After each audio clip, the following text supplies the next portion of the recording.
नमस्कार। आज हम बात करने वाले हैं हिंदी साहित्य के उस कलम के सिपाही की जिसने अपनी कहानियों से आम इंसान को नायक बना दिया।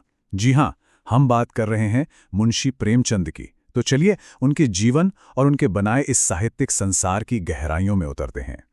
ये चेहरा शायद हम सबने कहीं ना कहीं जरूर देखा है। ये हैं मुंशी प्रेमचंद, जिन्हें उपन्यास सम्राट के नाम से भी जाना जाता है। पर आखिर कौन थे वो?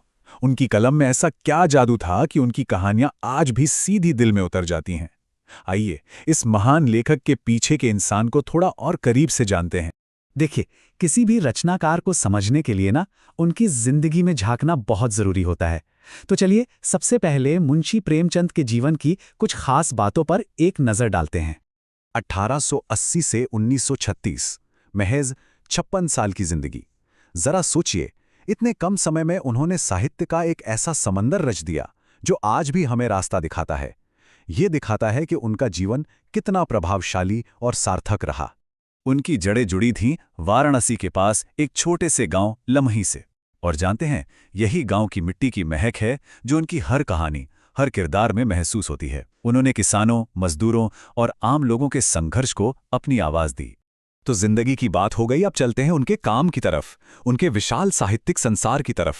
प्रेमचंद ने उस दौर में लिखना शुरू किया जब साहित्य में कल्पना की उड़ानें भरी जाती थीं, लेकिन उन्होंने हकीकत का आईना समाज के सामने रख दिया। ये देखिए, सेवा सदन, निर्मला, गबन, गोदान, ये सिर्फ उपन्यासों के नाम नहीं हैं, ये अपने आप में एक पूरी दुनिया है। चाहे निर्मला में दहेज प्रथा का दर्द हो या गबन में दिखावे की जिंदगी का सच, उनकी हर रचना समाज पर एक सीधी सपाट टिप्पणी थी। 300, जी हाँ, 300 सुनने में ही कितना बड़ा नंबर लगता है ना? पर यह आंकड़ा है किस चीज का? ये आंकड़ा है उनकी कहानियों का। लगभग 300 कहानियां लिखी उन्होंने, जो मानसरोवर नाम के 8 संग्रहों में आज भी मौजूद हैं। कफन हो या पूस की रात, हर कहानी आम इंसान की जिंदगी का एक जीता जागता दस्तावेज है। अच्छा, तो क्या प्रेमचंद सिर्फ उपन्यास और कहानियां ही लिखते थे?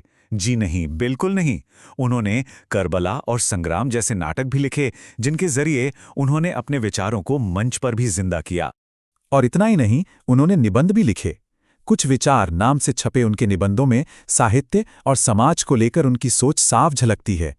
उनकी इतनी सारी महान रचनाओं में से एक ऐसी है जिसे हिंदी साहित्य का मील का पत्थर या कहें कि कोहिनूर माना जाता है, और वो है गोदान।